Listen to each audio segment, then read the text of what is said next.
प्रश्न है, एक बस अपनी प्रारंभिक गति से चलना आरंभ करती है और प्रत्येक घंटे 9 किलोमीटर पर आवर की वृद्धि करती है। 572 किलोमीटर की दूरी वो 11 घंटे में तय कर लेती है। तो बताइए बस का प्रारंभिक चाल है। इस सवाल एपी सीरीज का है। जैसे मान लीजिए स्टार्टिंग उसका चाल ए रहा होगा, तो क्या वो अगले घंटा a+9 हो जाएगा? हर घंटा 9 स्पीड बढ़ेगा। फिर अगला घंटा x अगर लेंगे तो x+9, फिर x+18, 9 बढ़ते जाएगा, x+27, ऐसे करके 11 घंटा तक जोड़ जाड़ के, ये टोटल 11 टर्म है, 11 टर्म को जोड़ करके कुल दूरी बताया है 572। ये कितने टर्म है? 1 2 3 4, ऐसे करके 11 घंटा में 11 टर्म, 11 घंटा में 11 टर्म हुआ। तो एपी सीरीज है 11 पदों का योगफल। क्या कहेंगे आप? एवरेज इनटू नंबर होगा।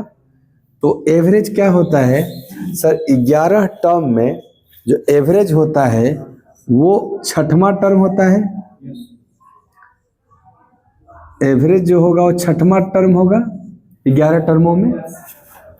इसका पहला ध्यान से देखना, पहला टर्म केवल x है, अगला टर्म x+9 है, तीसरा टर्म x+18 है। तो ये जो 9 गुणे 2 है वो तीसरा है, 9 गुणे 3 है वो चौथा है, तो 9 गुणे 4 जो होगा वो 5वां होगा, 9 गुणे 5 जो होगा वो, तो क्या इसका 6वां टर्म 9 गुणे 5 यानी 45 रहा होगा? ये एवरेज है। अच्छा सर, योग जो होता है एपी सीरीज का वो average into number of term होता है, नंबर ऑफ टर्म होता है, पदों की संख्या गुणे औसत। तो औसत तो आपने बोला x+45, नंबर ऑफ टर्म क्या होगा? आपको 11 गो टर्म है, ज घंटा तवे नंबर ऑफ टर्म ना। तो कितने टर्म है इसमें? 11, तो गुणे 11। ये average into number of term मिलके क्या बन जाएगा? सम। और सम देखो क्वेश्चन में दिया हुआ है 572, तो इतना के बराबर हम क्या 572 लिख सकते हैं। सम भी 572 है। 11 से काट सकते हैं आप 52 बार में, और 45 घट जाएगा 52 में से, तो x का मान निकल जाएगा 52 माइनस 45, 7 होगा। ये 7 ही आपको निकालना था ना। शुरुआती आवर में उसका स्पीड को x माने थे, और वही प्रश्न भी है कि शुरुआत आवर में प्रारंभ में उसकी गति क्या थी। ऑप्शन नंबर बी होना चाहिए, 7 किलोमीटर पर। एपी सीरीज का सब सवाल है। 8 किलोमीटर प्रति घंटा की समान गति से चलता है तथा उसके आरंभ होने के 8 घंटे के बाद 20 साइकिल से 24 किलोमीटर प्रति घंटा की गति से उसका पीछा करता है। आरंभिक बिंदु से कितना दूर पे पकड़ेगा? सर बी कई घंटा बाद पीछा करना शुरू किया? 8 घंटा बाद। इसका मतलब है कि जब बी पीछा करना शुरू करेगा उसके पहले ए 8 घंटा भागा, तो ए 8 घंटा में 8 के स्पीड से 8 गुणे 8 64 किलोमीटर आगे चल गया ए। अब बी और ए के बीच में 64 किलोमीटर का दूरी है। ए 64 किलोमीटर आगे गया है, वहां से भागेगा 8 के स्पीड से, और बी 64 किलोमीटर पीछे से 24 की स्पीड से पीछा करेगा। तो दोनों तो सेम डायरेक्शन में है ना, तो क्या रिलेटिव स्पीड 24 माइनस 8 16 से इस दूरी को मेंटेन किया जाएगा। ये 64 किलोमीटर गैप जो दोनों के बीच में है उसको भी अपने एक्स्ट्रा स्पीड 8 से एक्स्ट्रा 16 है ना, इसमें 16 से कवर करेगा। क्या इसको 4 घंटे लग जाएंगे?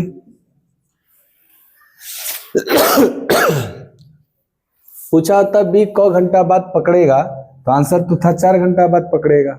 लेकिन पूछा है नहीं, शुरुआती बिंदु से कितनी दूरी पर पकड़ेगा। तो आप कहोगे बी 4 घंटा दौड़ा है तब ना पकड़ा है, और बी 4 घंटा अपने स्पीड से दौड़ा होगा। बी का स्पीड क्या है? 24।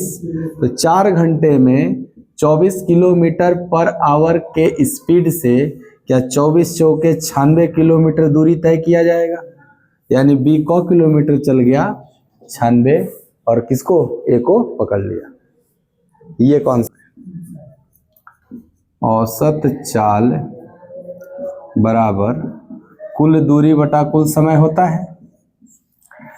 ये बताइए आपके प्रश्न में दूरी किस में दिया हुआ है, रियल डिस्टेंस तो दिया नहीं है, फ्रैक्शन में न दिया हुआ है। 1/3 दूरी, 1/4 दूरी, शेष दूरी, ऐसा फ्रैक्शन में दिया है। तो फ्रैक्शन में टोटल कितना होता है, 1 होता है। परसेंटेज में टोटल कितना होता है, 100%। तो जो जहां कुल दूरी की बात है, क्या हम इसको फ्रैक्शन में दिया है तो 1 बोलेंगे कुल दूरी, बाई टोटल टाइम चाहिए। सर टाइम डायरेक्ट नहीं दिया है क्वेश्चन में, तो हमें टाइम निकालना होगा। टाइम निकलता है डिस्टेंस बाय स्पीड करके। टाइम, समय कैसे निकलता है सर, समय निकलता है दूरी बटा में चाल। यानी देखना होगा कि किस दूरी को किस चाल से तय किया गया, उसका समय आएगा। तो पहली दूरी है 1/3 और इसमें चाल क्या है 30 किलोमीटर पर आवर। ये पहला स्लॉट का समय होगा, पहली दूरी को तय करने में लगने वाला समय होगा ये। फिर अगली दूरी है 1/4 और इसमें स्पीड है 50, ये अगला टाइम होगा। अब शेष दूरी बोला है कि आपको चलना है 60 से। एक बात बताओ, टोटल डिस्टेंस 1 होता है, इसमें से जितनी दूरियां चली गई 1/3, 1/4 अगर जोड़ के घटा दें तो शेष दूरी निकल जाए। तो 1 में से 1/3 1/4 जोड़ा जाए तो एलसीएम 12, ऊपर 4 + 3 7/12, 1 में से 7/12 घटेगा तो शेष दूरी 5/12 कहलाएगा। तो यही है शेष दूरी 5/12। और इस पे चाल क्या है सर, चाल है 60 किलोमीटर पर आवर। अब इसको सॉल्व करेंगे तो हमारा एवरेज स्पीड आएगा। सॉल्व जरा करते समझिएगा। ये 3 नीचे आ जाएगा ना, ऊपर 1, ये क्या है 1/90, 30 × 90, ये 1/200 और ये 1/5। अच्छा देखो 5 से 60 कट भी जाएगा, या आप बोलोगे 5/12 6 के 72, 720 ऐसे बोलना होगा। अभी आप कहोगे सर नीचे वाला को एलसीएम लेना पड़ेगा हमको। चलो 1/, में ये एक ऊपर वाला है, इन तीनों फ्रैक्शन को जब सॉल्व करेंगे तो एलसीएम लेंगे नीचे किसका किसका, 90, 200, 720 का। ध्यान से देखो 720 का फैक्टर तो 90 है ही, तो 90 से हमें कोई मतलब नहीं है। 720 और 200 में क्या ये 40 का है ना मल्टीपल, 40 से कट जाएगा 18 बार में। तो ये 40 × 18 है और ये 40 × 5 है, यानी इसका 5 इसमें नहीं है। 5 का गुणा कर दिया जाए तो इन तीनों नंबर का एलसीएम क्या हो जाएगा, 72 × 5 क्या हो जाएगा जी 3600। 72 × 5 3600। कोई भी रैंडम नंबर मान सकते हो जो सबसे कट जाए ताकि आराम से निकले। 90 से कौ बार में 40 ना, तो 40 से कम 40 प्लस 200 से कौ बार में 18 एकम 18। 720 से कौ बार में 5 बार में, 5 का ना गुणा करके लाए थे तो 5 बार में न जाएगा। अब 5 × 5 = 25। आप कहोगे 3600 ऊपर चल जाएगा, 3600 कहाँ चल जाएगा ऊपर, और नीचे वाला तीनों जुड़ जाएगा 40, 25, 65, 18, 83 और 83 एक प्राइम नंबर है इसीलिए कटेगा उटेगा नहीं, भाग देना होगा। देते हैं 8, 25, 40 4 बार में जाएंगे तो 83 का 4 गुना 320 और 12 332 चला गया 28 बचा 28 पर एगो 0 आ जाएगा, 280, और 280 3 बार में, अब 43 वाला के कौन ऑप्शन है, लगा लेंगे यहाँ से। तो थोड़ा सा ये करना पड़ेगा फ्रैक्शन में, अगर एज्यूम नहीं करेंगे तब। तो मान के करे समंथा को 75 मील प्रति घंटा की चाल से x से y तक जाने में 3 घंटा का समय लगता है। 30% बढ़ी हुई चाल से यात्रा करने पर y से z तक जाने में 2 घंटा समय लगता है। पूरी यात्रा के दौरान उसकी औसत चाल क्या है। ये डिस्टेंस x से y और y से z अलग अलग डिस्टेंस है। क्या है डिस्टेंस, समान उमान नहीं दिया है ना। देखिए इस x से y और y से z ऐसे यात्रा करवाना है। यहाँ स्पीड है 75 मील प्रति घंटा, है ना, और इसका 30% अधिक है इस वाले जोन में। तो 75 का 30% यानी कि सर, यानी कि 75 का 130%, तो ये 3/4 हो जाएगा आपका। या बटा में 100 करके सॉल्व कर लो तो कितना हो जाएगा, 13 तिया 39। देखो 75 का 130% निकालो, या 130 का 75% निकालो, बात एक ही है। तो 75% को हम लोग 3/4 कहते हैं। तो 3 गुना करेंगे तो 390/4, तो 390 का आधा 185, 390 का आधा 195, 195 का आधा 195 का आधा 97.5। तो क्या ये है 97.5 मील पर आवर। इसको सॉल्व करेंगे तो यानी इस जोन में स्पीड है 75 और इस जोन में स्पीड है इतना। ध्यान से देखना बाबू, इस जोन में 3 घंटा वो चली समंथा, x से y तक 3 घंटा चली और y से z तक 2 घंटा चली। तो क्या आपको अगर इसका औसत चाल चाहिए तो औसत चाल बराबर होता है कुल दूरी बटा में कुल समय। ये बताइए यहाँ से यहाँ तक का जो दूरी है डायरेक्ट नहीं दिया है, और दूरी बराबर होता है चाल गुणे समय, चाल गुणे समय। तो चाल गुणे समय करिए, 75 का 3 गुना 225, क्या यहाँ 225 मील है ये दूरी। यहाँ भी चाल गुणे समय, 97.5 का डबल 195, तो y से z कितना दूरी है।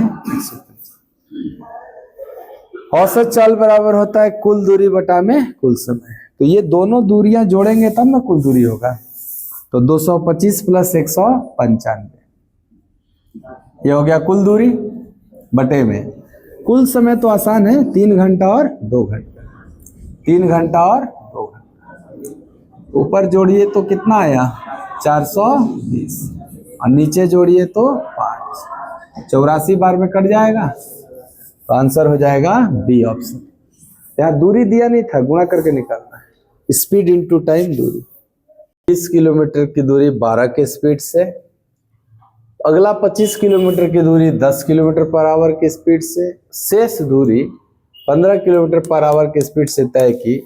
यदि उसका औसत चाल 13.5 थी तो बताइए कि यहाँ जो 15 किलोमीटर पर आवर की स्पीड से दूरी तय किया है शेष, ये दूरी कितना किलोमीटर है, यही प्रश्न है। आप कहते हैं सर औसत चाल बराबर कुल दूरी बटा में कुल समय होता है।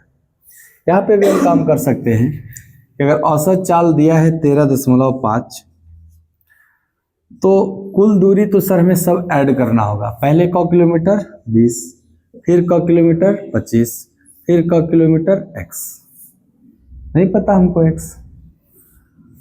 टोटल टाइम के लिए सर डिस्टेंस बाय स्पीड करना पड़ेगा। तो डिस्टेंस है 20 और स्पीड है 12, डिस्टेंस है 25 और स्पीड है 10, और डिस्टेंस है x और स्पीड है, यानी ये कैलकुलेशन है इसमें।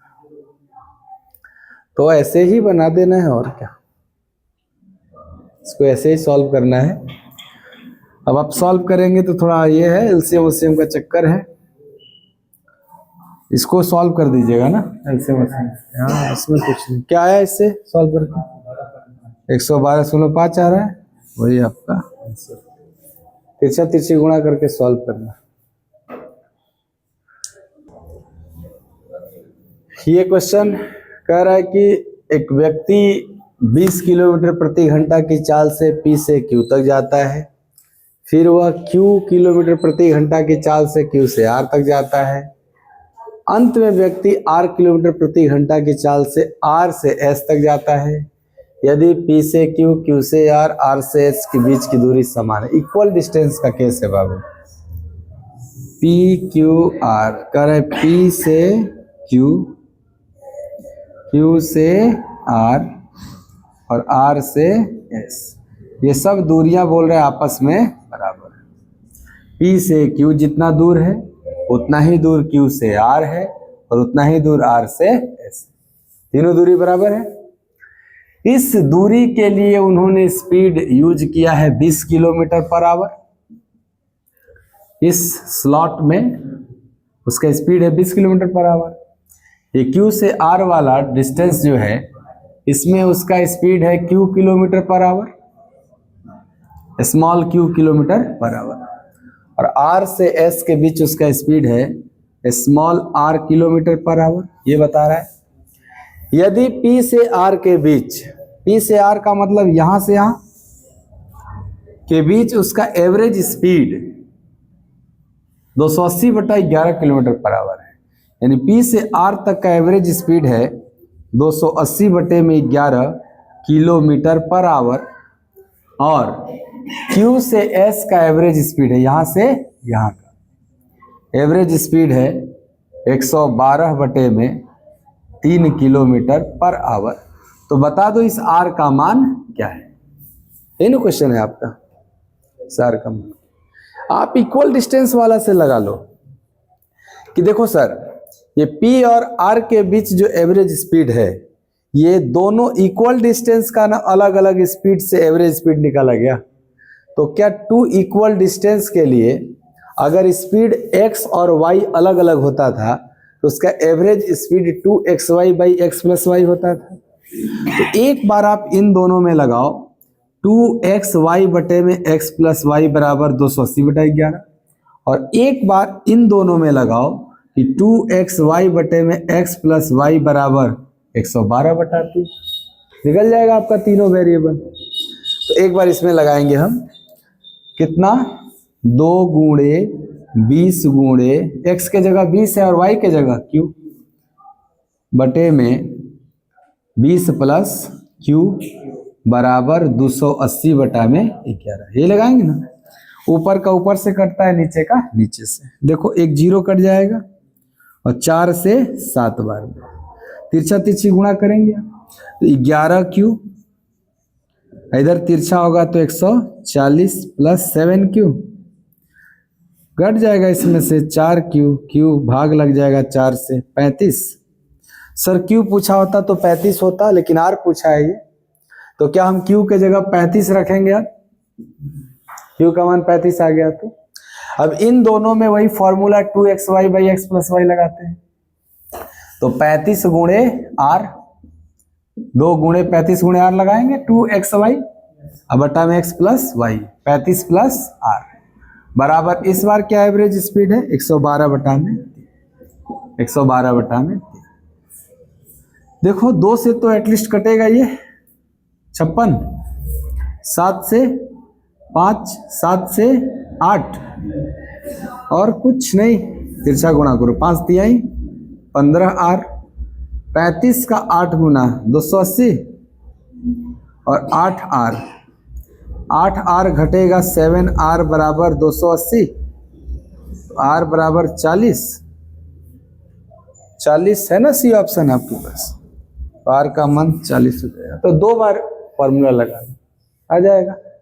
तय कि उसकी शुरुआती 75% दूरी को 2/3 समय में तय किया और शेष दूरी को x में। ये बताइए पूरी जर्नी का ना एवरेज स्पीड है, ए से बी की यात्रा जो पूरा है ए से बी तक, टोटल डिस्टेंस का वो एवरेज स्पीड है 80, और एवरेज स्पीड बराबर आप कहते होता है total distance by total time. लेकिन सर यहाँ टोटल डिस्टेंस को दो पार्ट में तय किया गया है, एक 75% का 2/3 समय है और शेष का x है, तो वो निकालना है। ध्यान से समझो, क्या ये 80 किलोमीटर पर आवर 100% डिस्टेंस के लिए स्पीड है, और 100% डिस्टेंस के लिए टोटल टाइम 3 यूनिट है।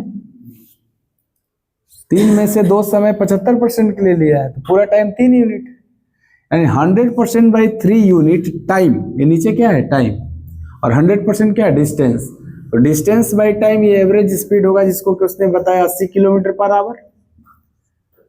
ठीक है जी, यहां तक। शेष डिस्टेंस तो 25% ना, और उसको स्पीड x है, तो बताओ बाबू, अगर 75% डिस्टेंस 2 यूनिट समय लिया, तो 25% डिस्टेंस में 1 यूनिट ले पाएगा ना टाइम, 1 यूनिट बराबर स्पीड है x किलोमीटर पर आवर। तो इसका मान दिया है, इसका मान पूछा है आपसे। ध्यान से देखो तो 100 को 25 बनाना है, तो आप कहोगे 4 से भाग लगेगा, और ये 3 हटाना है तो 3/4 करना पड़ेगा। तो मैं 80 का 3/4 कर दूं तो यही आ जाए, x is equal to 80 into 3/4, 60 है आंसर, 60 वाला हो जाएगा डी ऑप्शन। रिपीटेड है मुझे लग रहा है, एक दिन ऐसा हुआ था। Total distance by total time average speed, वही कैलकुलेशन है बस। हाँ आएगा। तो सबसे पहला काम है कि आप अपोजिट पेयर पता कर लीजिए।